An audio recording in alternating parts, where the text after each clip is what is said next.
Hey everybody, this is Patrick. What's going on? All right, I have been inspired to do a short video on the whole buy term invest the difference concept. I got off a call the other day with one of our clients who was a part of a group that was a big proponent of buy term and invest the difference, and they are getting into the infinite banking concept. And so they went into the office with their advisors who have been in the business financial services industry for several years now, a couple decades in fact, and so we had kind of a conversation about the difference between what we do and what they do, and it turned out really good. And what I wanted to do to preface this, because we know that Dave Ramsey is a huge proponent of buy term invest the difference, same thing with Suze Orman, and it's unfortunate.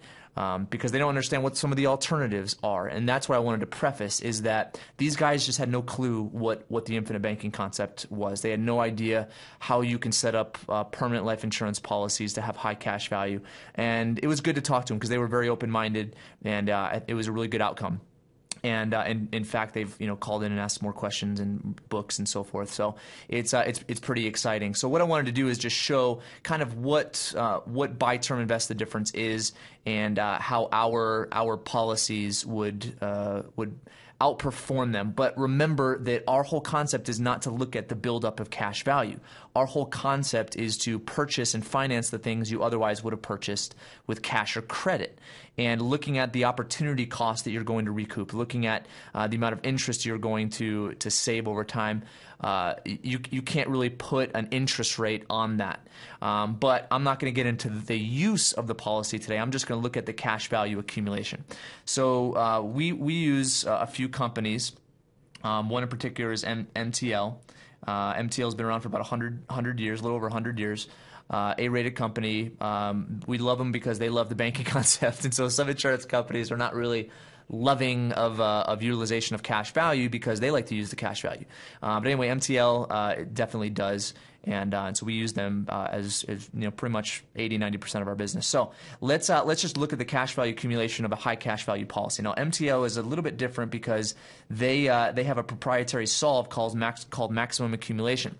Maximum accumulation is basically meant that over time, as dividends start to build and cash value starts to build, if there's ever a point where cash values or dividends are really high and the policy could mech, instead of lowering the premium outlay, what they will do is they'll take part of the dividend and purchase a one-year term insurance, which will cover, increase the death benefit for that year, making the policy within the guidelines of Rule 7702, which regulates the amount of cash value buildup in a policy.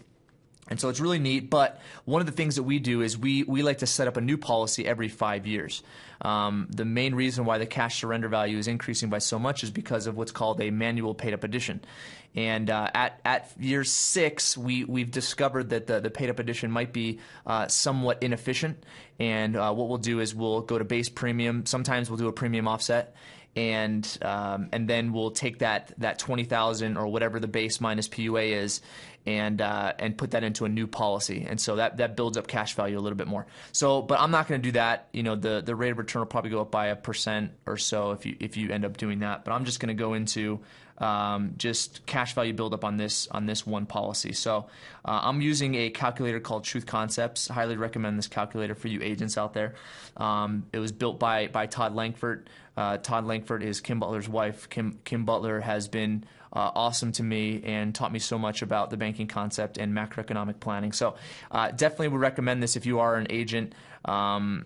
I know about 30% of the calculator, so I have a lot to learn. But this is a cool illustration that shows the buy term invest the difference. So what I did is I just copied and pasted the cash values.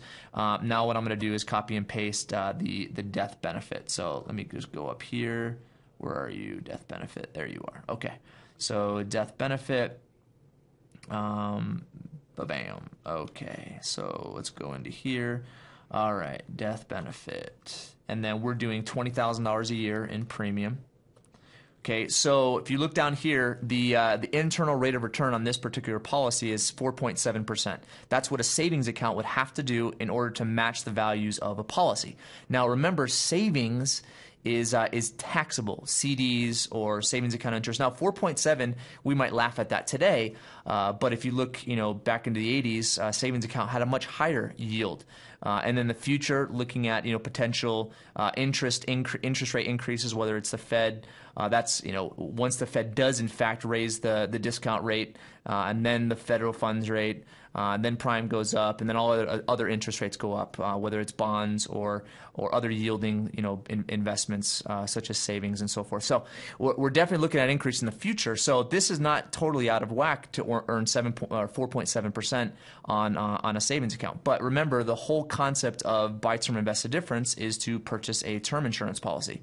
So actually, before that, let me go to taxes. So remember, all savings is taxed. So let's say that you're in a 30% tax bracket. That puts the yield of a savings up to 6.7%. Because remember, life insurance has tax favorability. So if you put money into a savings account, it would have to earn 6.7% to match the values of a high cash value life insurance policy with MTL. Now let's go to term insurance, because remember, it's buy term, invest the difference. So how much is term insurance going to cost? Right here we see that the ending yield of a death benefit is going to be $3 million.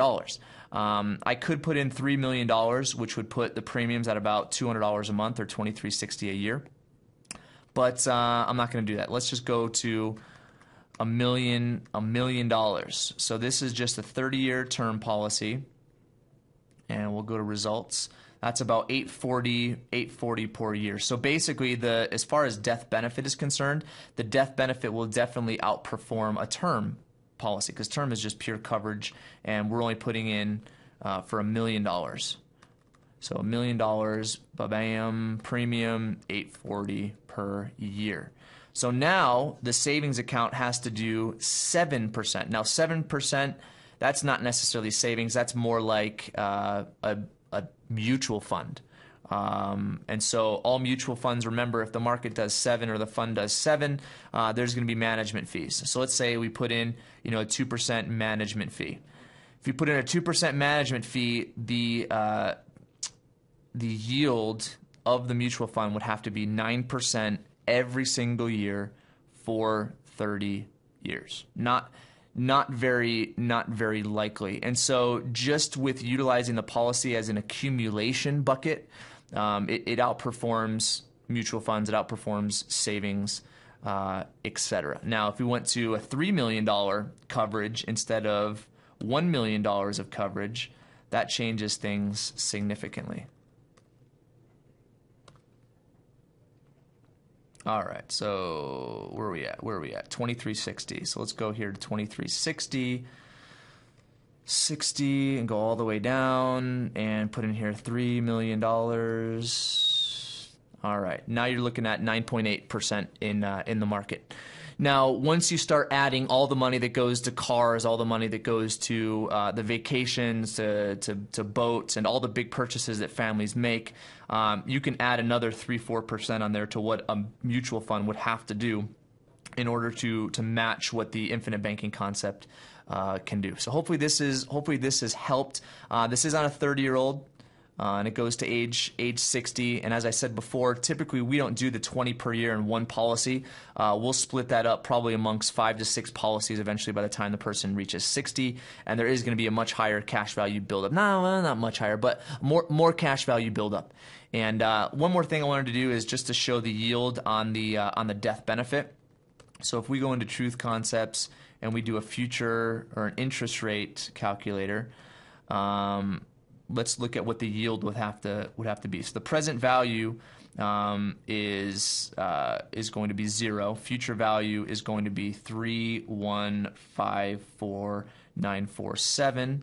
It's going to be 30 years, and the annual payment, which is the annual investment, is not 200. It's going to be 20. So the yield on the death benefit is going to be 9.31%.